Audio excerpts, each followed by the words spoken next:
Selamat pagi Bapak, Ibu, dan saudara yang dikasihi Tuhan. Apa kabar hari ini? Terutama yang sudah menyiapkan diri untuk di tempat masing-masing mengikuti live streaming dari GKI Bogor Baru dan bakal jemaat Sentul. Semoga kita semua dalam keadaan sehat dan aman selalu. Sebelum kita memasuki ibadah pada pagi hari ini, mari kita melihat tayangan penekanan warta sebagai berikut.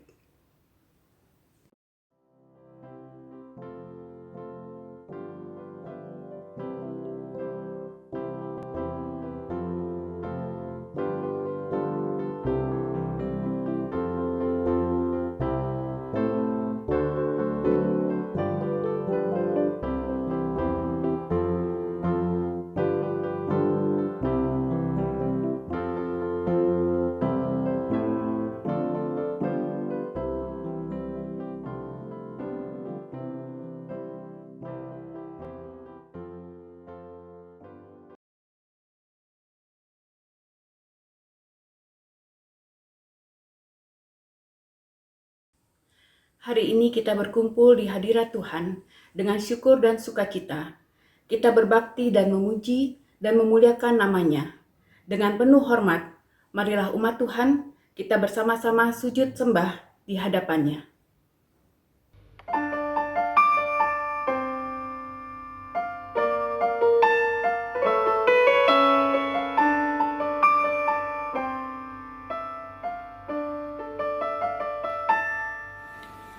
Patut segenap yang ada diam dan sujud sembah, mengosongkan pikirannya dari barang dunia, karena Tuhan sungguh hadir, patut dipermuliakan.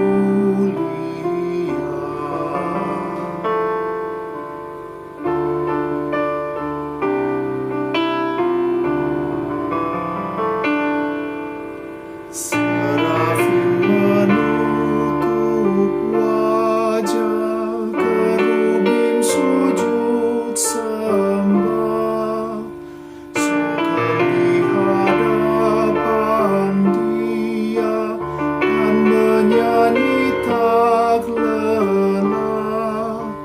Haleluya, haleluya, Tuhan Maha Mulia.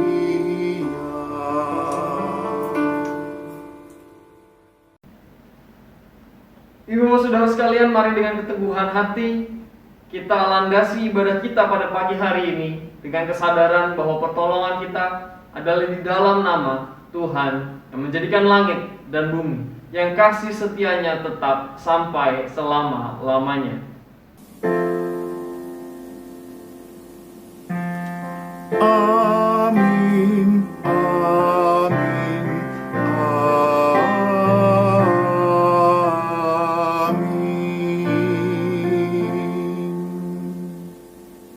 Tuhan beserta saudara sekalian. Silahkan kembali duduk. Ketika kita memberitakan kebenaran firman Tuhan, kita tidak selalu melewati jalan yang mulus. Selalu ada risiko ditolak, dimusuhi, bahkan dibunuh. Bagaimanakah kita dapat menjalankan tugas mulia ini dengan teguh dan setia? Rasul Paulus dalam surat 2 Korintus 12 ayat 10 menyatakan sikap imannya demikian. Karena itu, aku senang dan rela di dalam kelemahan, di dalam siksaan, di dalam kesukaran, di dalam penganiayaan dan kesesakan oleh karena Kristus. Sebab jika aku lemah, maka aku kuat. Ketika kita mengalami keputusasaan dan kesukaran karena penolakan, tidak selalu kita hadapi dengan sikap yang baik. Amarah, kepahitan, dan tindakan tidak terpuji bisa timbul dari hati kita dan kita dikuasainya. Umat yang dikasihi Tuhan, marilah dengan kerendahan hati kita datang kepada Tuhan dalam doa pengakuan dosa. Tuhan, Sebagai murid-murid-Mu, kami ingin menyatakan kebenaran firman-Mu dengan setia dan teguh. Namun sikap penolakan yang kami terima, sering kami lawan dengan tindakan yang bodoh. Ampuni dan kasihanilah kami ya Tuhan. Di dalam kemurahan-Mu kami memohon. Berilah kami pengertian dan juga hikmat Roh Kudus, agar hidup kami Kau pakai sesuai dengan rencana agung-Mu. Amin. Saudara, dengarlah firman Tuhan sebagai berita anugerah bagi umatnya yang telah mengakui segala dosa dengan sungguh-sungguh. Yang diambil dari Mika pasal 7 ayat 18 sampai dengan 19 yang berbunyi demikian. Siapakah Allah yang seperti Engkau yang mengampuni dosa dan memaafkan pelanggaran dari sisa-sisa miliknya sendiri, yang tidak bertahan dalam murkanya untuk seterusnya, melainkan berkenan kepada kasih setia. Biarlah Ia kembali menyayangi kita, menghapuskan kesalahan-kesalahan kita, dan melemparkan segala dosa kita ke dalam tubir-tubir laut. Di dalam Kristus kita telah diampuni. Damai Kristus beserta kita.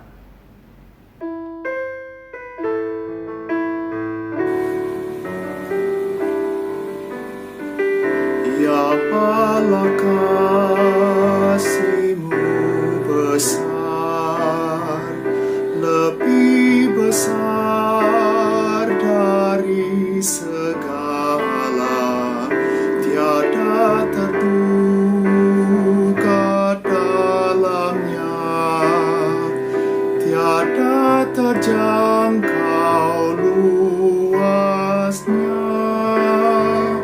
Ya Yesus, kasih-Mu besar, lebih besar dari segala, hidup kekal Engkau beri, dan aku hidup berseri.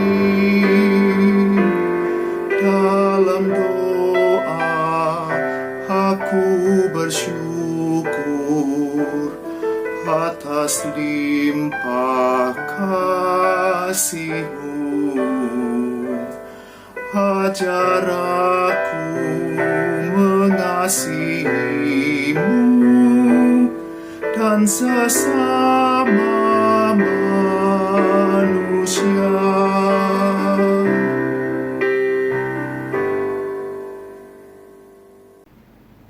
Ibu bapak saudara sekalian, mari sebelum kita merenungkan, membaca firman Tuhan, kita memohon pertolongannya.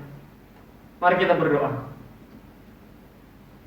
Ya Tuhan Allah kami, ya Roh yang kudus yang diam di dalam hati kami, saat ini di tengah berbagai penolakan yang ada, baik secara fisik, psikis, spiritual, saat ini kami memohon pertolongan-Mu, agar kami boleh memahami, boleh juga mengerti, dan juga melakukan di dalam kehidupan kami hari demi hari firman yang sebentar lagi akan Tuhan berikan kepada kami. Tolong kami ya Tuhan, sebagai anak-anak-Mu, teguhkan dan kuatkan hati kami. Kami serahkan pemberitaan firman-Mu hanya ke dalam tangan anak-Mu yang kudus, Tuhan kami Yesus Kristus. Amin. Ibu bapak saudara, saya undang untuk bangkit berdiri. Kita akan menyambut pembacaan firman Tuhan yang diambil dari Injil Markus, pasalnya yang ke-6 ayat pertama sampai dengan ke-13. Injil Markus pasalnya yang ke-6 ayat pertama sampai dengan ke-13. Demikian bunyinya. Kemudian Yesus berangkat dari situ dan tiba di tempat asalnya, sedang murid-muridnya mengikuti Dia. Pada hari Sabat Ia mulai mengajar di rumah ibadat, dan jemaat yang besar takjub ketika mendengar Dia, dan mereka berkata, "Dari mana diperolehnya semuanya itu? Hikmat apa pulakah yang diberikan kepadanya? Dan mujizat-mujizat yang demikian bagaimanakah dapat diadakan oleh tangannya? Bukan bukankah ia ini tukang kayu, anak Maria, saudara Yakobus, Yoses dan Yudas, dan Simon? Dan bukankah saudara-saudaranya yang perempuan ada bersama-sama kita? Lalu mereka kecewa dan menolak dia. Maka Yesus berkata kepada mereka, seorang nabi dihormati di mana-mana kecuali di tempat asalnya sendiri, di antara kaum keluarganya dan di rumahnya. Ia tidak dapat mengadakan satu mujizat pun di sana, kecuali menyembuhkan beberapa orang sakit dengan meletakkan tangannya atas mereka. Ia merasa heran atas ketidakpercayaan mereka. Lalu Yesus berjalan keliling dari desa ke desa sambil mengajar. Ia memanggil ke-12 murid itu dan mengutus mereka berdua-dua. Ia memberi mereka kuasa atas roh-roh jahat dan berpesan kepada mereka supaya jangan membawa apa-apa dalam perjalanan mereka kecuali tongkat. Roti pun jangan, bekal pun jangan, uang dalam ikat pinggang pun jangan. Boleh memakai alas kaki tetapi jangan memakai 2 baju. Katanya selanjutnya kepada mereka, kalau di suatu tempat kamu sudah diterima dalam suatu rumah, tinggallah di situ sampai kamu berangkat dari tempat itu. Dan kalau ada suatu tempat yang tidak mau menerima kamu, dan kalau mereka tidak mau mendengarkan kamu, keluarlah dari situ dan kebaskanlah debu yang di kakimu sebagai peringatan bagi mereka. Lalu pergilah mereka memberitakan bahwa orang harus bertobat. Dan mereka mengusir banyak setan dan mengoles banyak orang sakit dengan minyak dan menyembuhkan mereka. Saudara, demikianlah firman Tuhan. Berbahagialah bagi kita yang mendengarkan firman, memelihara di dalam kehidupan sehari-hari dan juga melakukannya. Haleluya.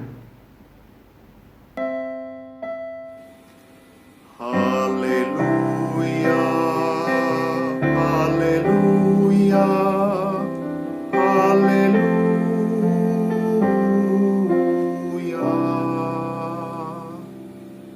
Silakan kembali duduk Bapak Ibu Saudara sekalian. Ditolak. Tentu kita semua pernah merasakan rasanya ditolak. Apakah ada yang senang dengan ditolak?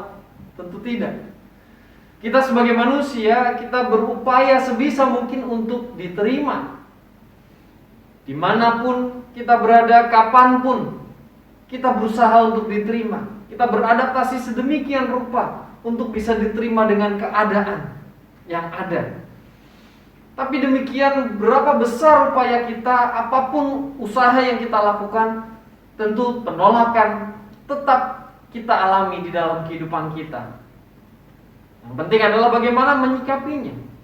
Dan hari ini saudara, kita belajar bagaimana kita tetap teguh sekalipun kita ditolak. Kita belajar dan diingatkan melalui kisah Tuhan Yesus yang ditolak di Nazaret.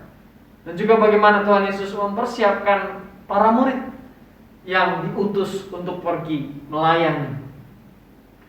Saya membagi bacaan kita ke dalam 2 bagian, ayat pertama sampai dengan ke-6a, lalu dilanjutkan ayat 6b sampai dengan ayat ke-13. Saudara, mari kita cermati bagian pertama. Dikatakan Tuhan Yesus kembali ke tempat asalnya. Di mana itu kita langsung dengan cepat ingat, tempat asal Tuhan Yesus adalah desa kecil bernama Nazaret. Ia pergi ke sana bukan untuk sekedar liburan atau pulang kampung begitu, tapi ia mengajar di sana. Ia mengajar dengan penuh hikmat yang dari Tuhan. Tapi apa respons orang-orang Nazaret di sana? Kita temukan di ayat ketiga, dikatakan lalu mereka kecewa dan menolak dia. Saudara, orang-orang Nazaret menolak dia. Kenapa? Dua hal yang kita temukan di dalam bacaan, mereka mempertanyakan yang pertama otoritas Tuhan Yesus. Dengan apakah ia melakukan mukjizat-mukjizat? Bagaimanakah ia mendapatkan hikmat yang sedemikian rupa? Mereka mempertanyakan otoritas Tuhan Yesus. Yang kedua, saudara, mereka mempertanyakan identitas Tuhan Yesus. Mereka katakan, iya, ini tukang kayu, anak Maria, saudaranya ada bersama-sama dengan kita. Mereka mengatakan bahwa mereka sama dengan kita. Orang ini tidak memiliki otoritas apa-apa untuk mengajar. Dan oleh sebab itu, orang-orang Nazaret menolak Tuhan Yesus. Mereka tidak memiliki iman, mereka tidak memiliki rasa percaya kepada Tuhan Yesus. Mereka tidak mengindahkan berita yang Tuhan Yesus bawa, tapi mereka memperhatikan siapa ini Tuhan Yesus, siapa ini yang mengajar di hadapan kita. Saudara, penolakan orang terdekat adalah yang paling menyakitkan. Tuhan Yesus mengalami hal tersebut. Nazaret adalah desa yang kecil. Orang-orang yang diajar adalah orang-orang yang ia kenal betul. Tuhan Yesus ditolak di sana. Saudara, tapi kita temukan respons yang luar biasa oleh Tuhan Yesus. Mari kita cermati ayat yang keempat. Apa yang Tuhan Yesus katakan di sana? Ya, katakan seorang nabi dihormati di mana-mana, kecuali di tempat asalnya sendiri, di antara kaum keluarganya dan di rumahnya. Menarik, saudara. Respons Tuhan Yesus ini mau mengatakan bahwa ia siap menghadapi penolakan tersebut.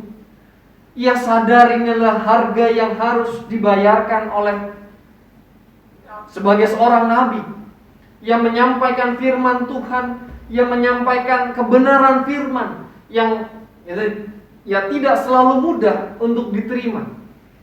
Terutama ketika kebenaran itu bertentangan dengan kenyataan hidup para pendengarnya. Tapi di sini Tuhan Yesus siap ditolak bahkan oleh di rumahnya sendiri, di tempatnya sendiri.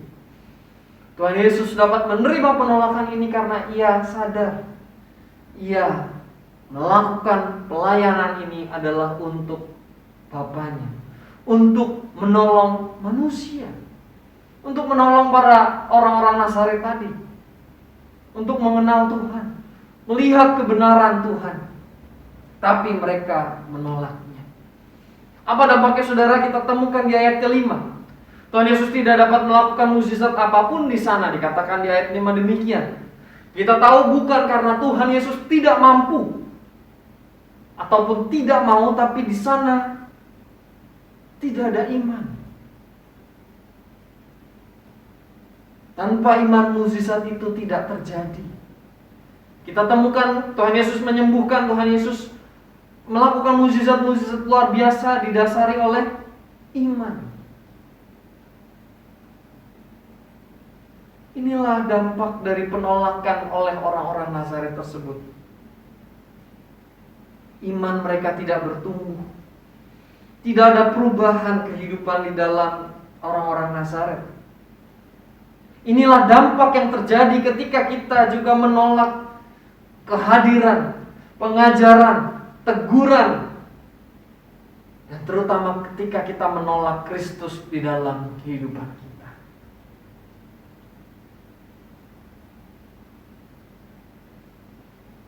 Beberapa waktu lalu, saudara, saya mengikuti sebuah sharing, diskusi begitu ya, yang menjadi narasumber adalah anak-anak muda. Kenapa? Karena mereka mau menanggapi hasil riset yang dilakukan oleh sebuah lembaga yang mengatakan bahwa spiritualitas kaum muda ini rendah. Nah, menarik sekali, di tengah diskusi dan sharing yang ada, para narasumber dan anak-anak muda di dalam webinar tersebut menyetujui. Mereka tidak menolak, mereka tidak menyangkal. Mereka mengatakan, ya, spiritualitas kaum muda itu cukup rendah.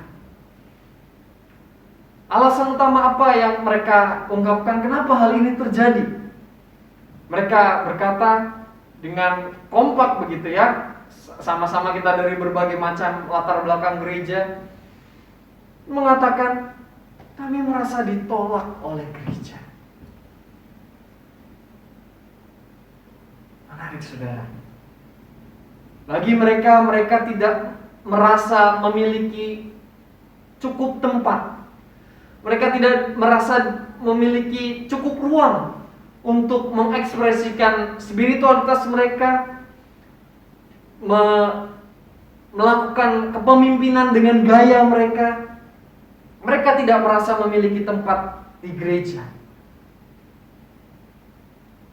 Nah, saudara, ini jadi masalah yang kita alami bersama, tidak hanya tentang anak muda, tapi di segala usia, di segala bidang, di segala jenjang kategori usia.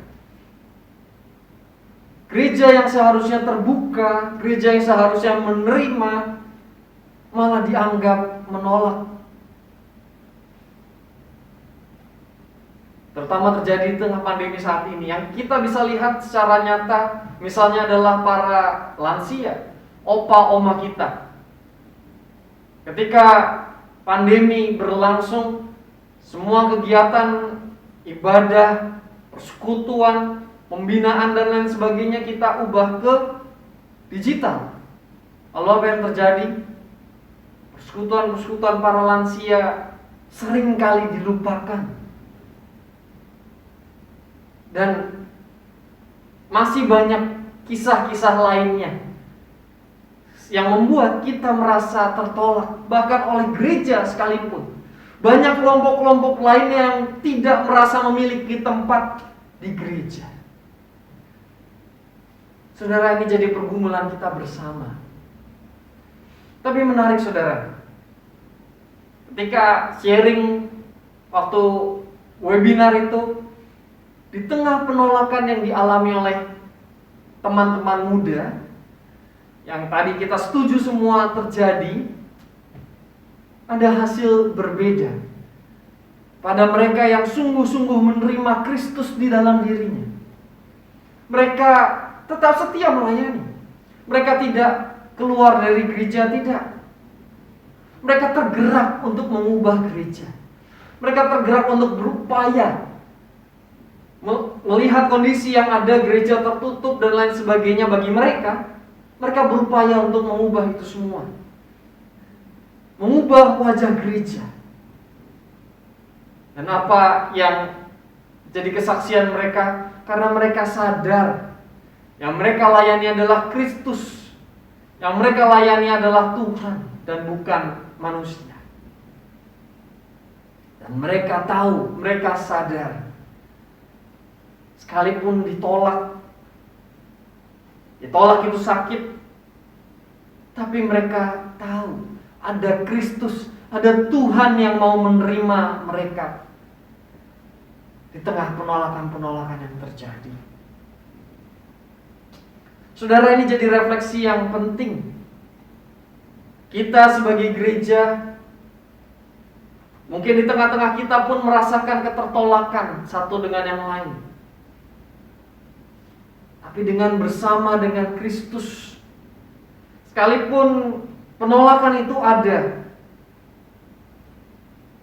kita sadar, sekalipun ditolak oleh dunia, gak ada yang mau menerima kita. Bagi kita merasakan demikian, kita sadar ada Tuhan Yesus yang sudah pernah ditolak, yang juga ditolak oleh dunia.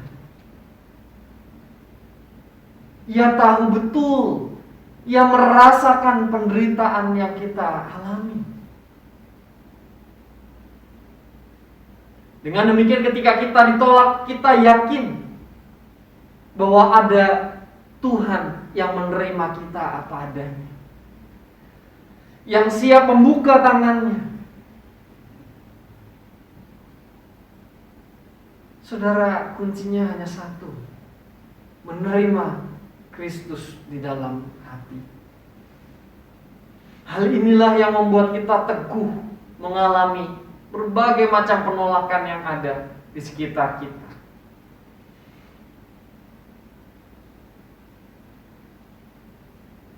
Saudara, ini jadi refleksi kita bersama.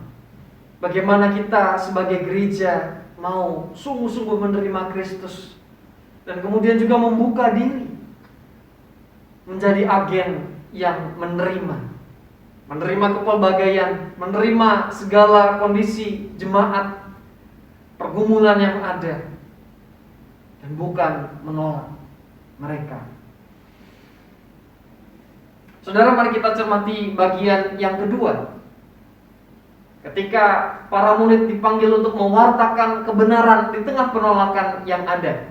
Tadi kita berbicara ke dalam, bagaimana kita merespons penolakan, bagaimana kita juga merespons penolakan yang ada di sekitar kita melalui para murid yang diutus Tuhan.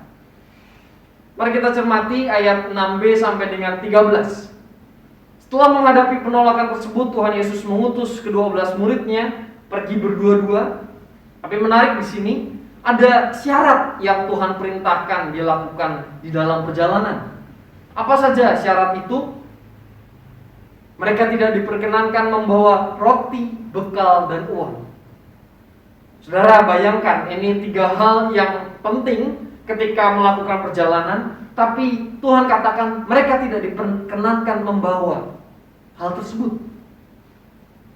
Mereka juga tidak diperkenankan menggunakan pakaian ekstra. Mereka pergi dengan sederhana, dengan sebuah tongkat dan kasut. Tapi berita yang mereka bawa itu berita yang begitu penting. Mereka memberitakan pertobatan, kebenaran firman Tuhan. Dan menarik juga saudara, ketika Tuhan Yesus memberikan perintah bagi para murid bagaimana menghadapi penolakan. Di ayat 11 yang mengatakan bahwa jika mereka ditolak dan tidak didengarkan, mereka perlu pergi dan mengebaskan debu. Ini jadi sesuatu yang kita mungkin bingung. Kenapa harus mengebaskan debu? Saudara, di dalam tradisi Yahudi, mengebaskan debu dilakukan ketika orang-orang Yahudi pergi dari negeri asing, dari tanah asing, mereka kembali ke Israel, kembali ke tanah mereka, ke rumah mereka, mereka harus mengebaskan debu dari tubuh mereka. Kenapa? Karena negeri asing itu dianggap najis. Dan bahkan debu dari tanah pun dianggap demikian dan harus dibersihkan. Mereka membersihkan diri dengan cara mengebaskan debunya. Ini sebetulnya gambaran penolakan orang Yahudi terhadap orang asing.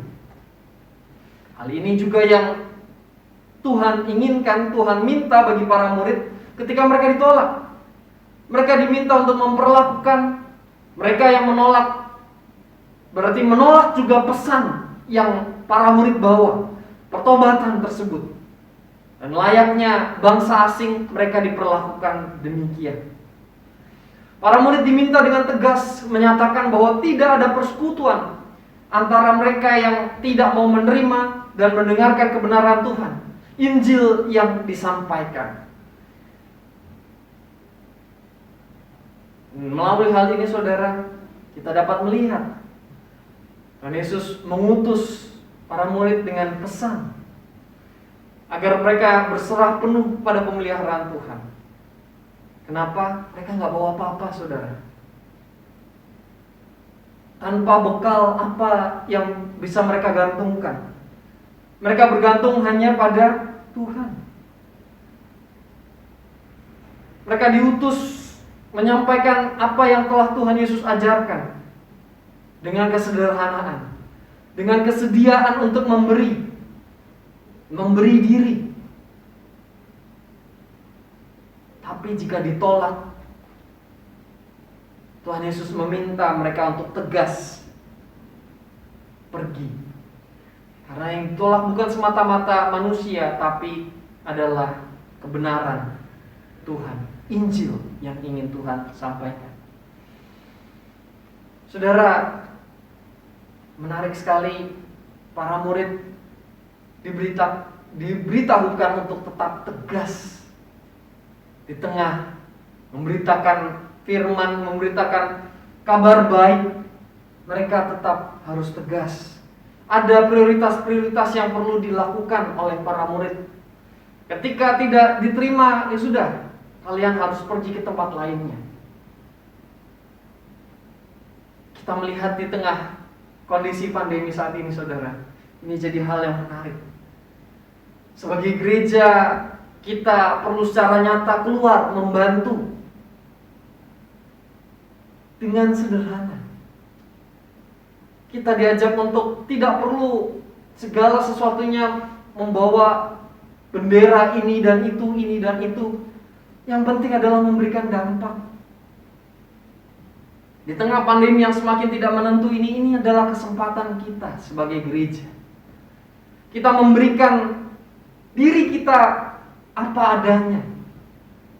Bukan ada apanya, tapi apa adanya. Kita menolong orang-orang di sekitar kita, membantu mereka dengan tulus. Tapi saudara, ini seperti yang Tuhan ingatkan, tapi kita perlu melakukan prioritas. Ketika kita ditolak, sudah, kita kebaskan debu, kita pindah ke tempat yang lain, kita melayani yang lain. Kita belajar melalui perintah Tuhan ini. Kita perlu membuat skala prioritas. Perhatian kita tidak bisa memberikan perhatian kepada semua. Kita perlu ada skala prioritas sebagai gereja, sebagai pribadi. Kita perlu membuat itu ketika kita menolong orang lain. Nah, di sini kesempatan kita. Kita yang diutus seperti para murid, diutus pergi sebagai seorang bentara atau herald yang membawa kabar bagi dunia. Ini kesempatan kita. Kita tidak menciptakan pesan apapun. Kita membawa pesan. Pesan apa? Pesan kasih. Kebenaran Tuhan. Ini tugas dan tanggung jawab kita, saudara. Mewartakan Tuhan dengan kesederhanaan, dengan beriman penuh pada Allah, dengan keteguhan hati. Sekalipun kita menghadapi berbagai macam penolakan yang tentu menyakitkan buat kita, tapi kita sadar kita melakukannya untuk Tuhan.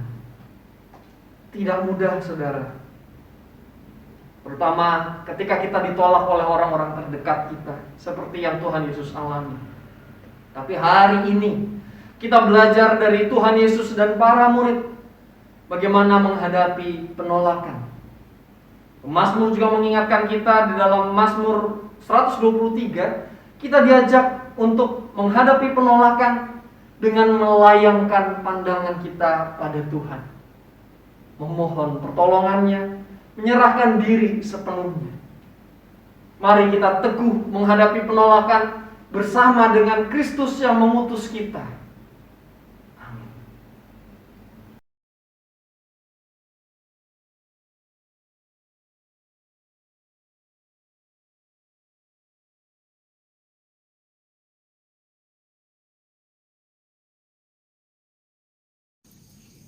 Jemaat Tuhan, marilah kita bersama dengan umat Allah di masa lalu, masa kini, dan masa depan, mengingat janji baptisan kita dengan mengikrarkan pengakuan iman rasuli demikian.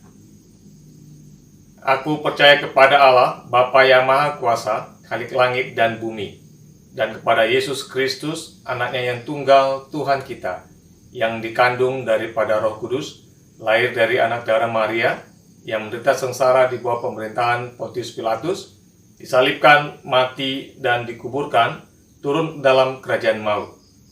Pada hari yang ketiga bangkit pula dari antara orang mati, naik ke surga, duduk di sebelah kanan Allah, Bapa yang Maha Kuasa. Dan dari sana ia akan datang untuk menghakimi orang yang hidup dan yang mati. Aku percaya kepada Roh Kudus, gereja yang kudus dan am, persekutuan orang kudus, pengampunan dosa, kebangkitan orang mati, dan hidup yang kekal. Amin. Mari kita mendengarkan persembahan pujian yang akan dibawakan oleh Komisi Pemuda dengan judul Allah Peduli. Terima kasih untuk pelayanannya.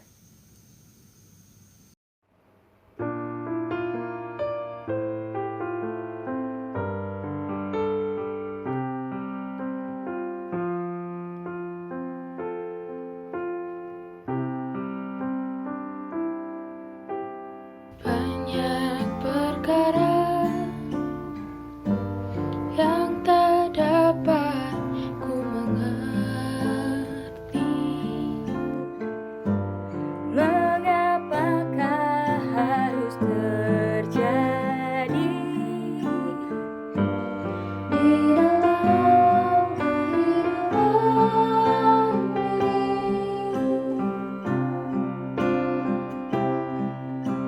Satu perkara yang ku simpan dalam hati, tiada satu pun yang terjadi tanpa Allah peduli.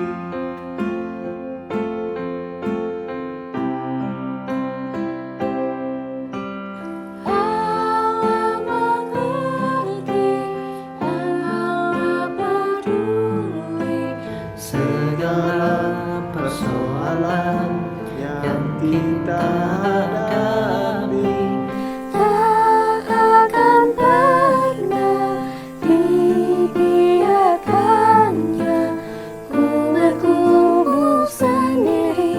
sebab Allah mengerti.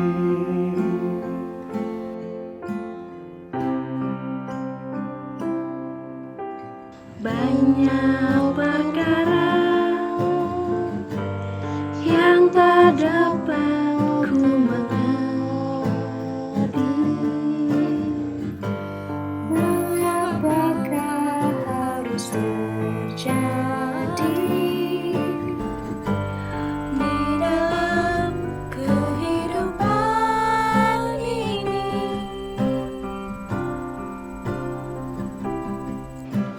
Satu perkara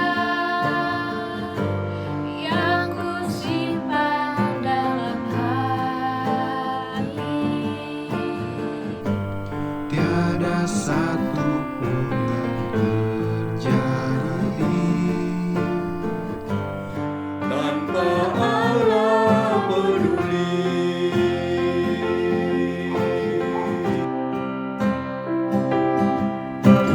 Allah mengerti, Allah peduli segala persoalan yang kita hadapi, tak akan pernah dibiarkannya ku bergumul sendiri, sebab Allah mengerti,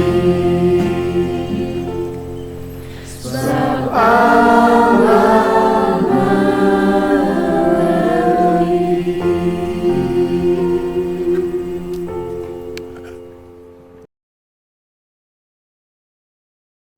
Bapak Ibu Saudara sekalian, mari kita menyatukan hati untuk menaikkan syafaat kita. Mari kita berdoa. Ya Allah Bapa di surga, kami sungguh bersyukur karena Tuhan telah jadi teladan bagi kami.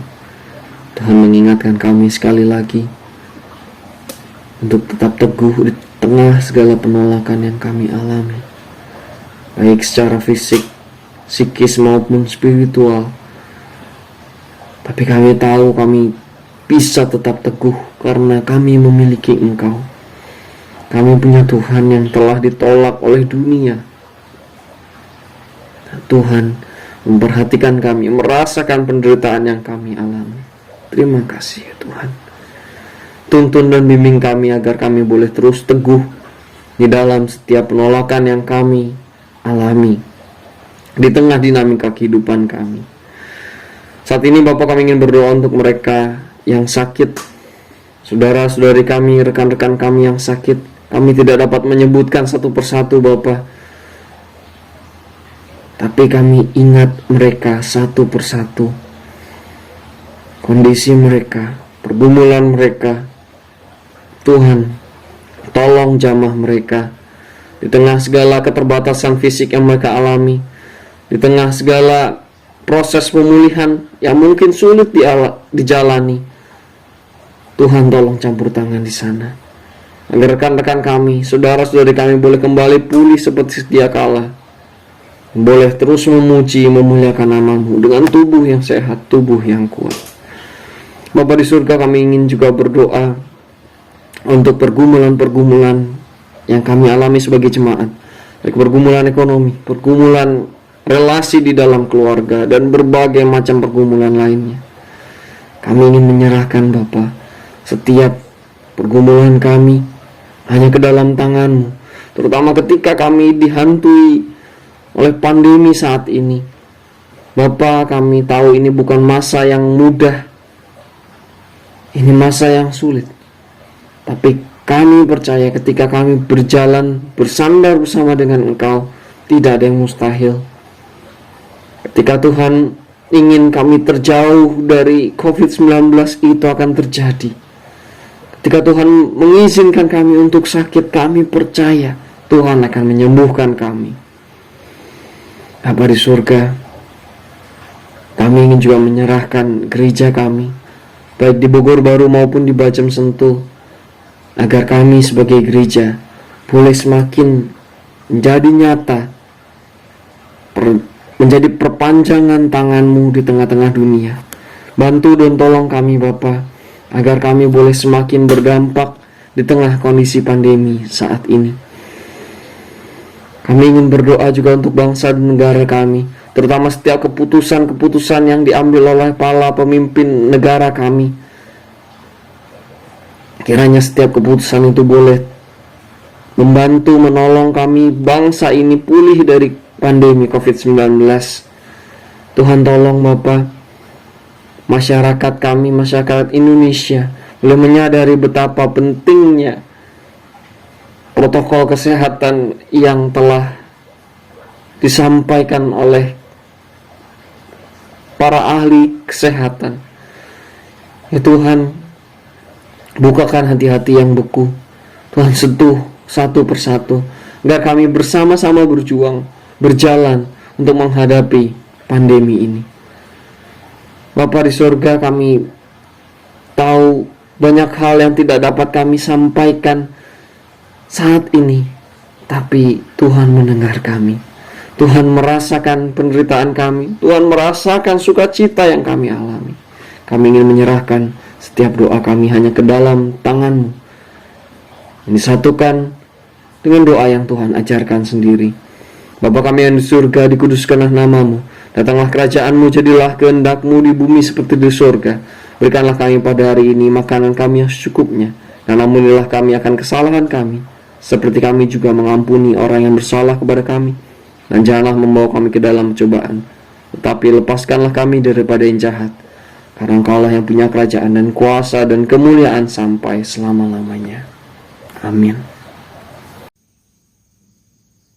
Sebagai wujud penyerahan diri kita kepada Tuhan, mari Bapak Ibu dan saudara-saudara terkasih, kita menyatakannya melalui persembahan yang akan dilandasi dengan Mazmur 96 ayat 8 yang berbunyi, "Berilah kepada Tuhan kemuliaan namanya, bawalah persembahan dan masuklah ke pelatarannya." Persembahan dapat diberikan dengan 3 cara. Yang pertama, dimasukkan ke dalam amplop dan disampaikan ke bendahara majelis. Yang kedua, dapat ditransfer ke rekening GKI Bogor Baru dengan nomor yang tertera di layar. Dan yang ketiga, melalui kris dengan memindai barcode yang tertera di layar atau di dalam warta jemaat dengan HP. Kemudian menuliskan nilai persembahannya. Mari kita memberikan persembahan dan mengangkat pujian Terang Matahari.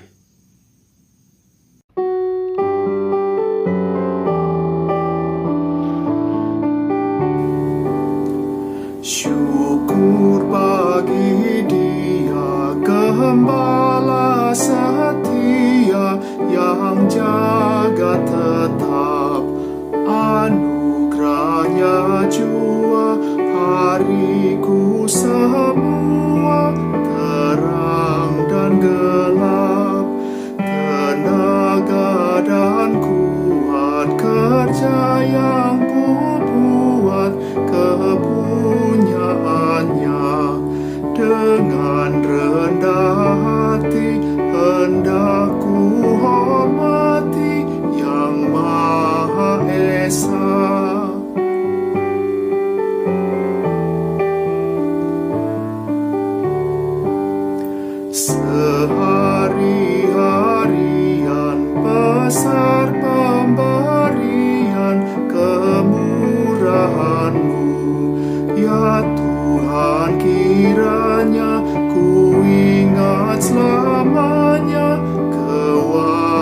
kewajibanku.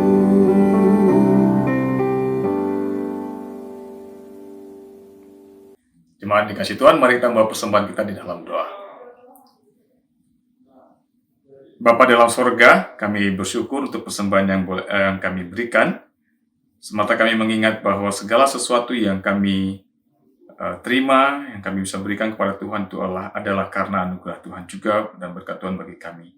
Kami bersyukur untuk persembahan ini, kiranya Tuhan berkati dan memakai kami untuk bisa mengelola persembahan ini bagi pengembangan kerajaan Allah di tengah-tengah situasi dan kondisi yang dialami oleh gerejamu dan juga masyarakat di sekitar kami. Terima kasih Bapak, berkenanlah menerimanya, karena kami membawa persembahan ini di dalam nama Yesus Kristus, Tuhan dan Juru Selamat kami yang hidup. Amin. Saudara, mari kita melaksanakan tugas panggilan Tuhan yang telah Tuhan berikan kepada kita. Jangan bimbang, teguhkan hati kita, sebab Allah senantiasa berkenan menolong, memberkati kita, merasakan penderitaan kita.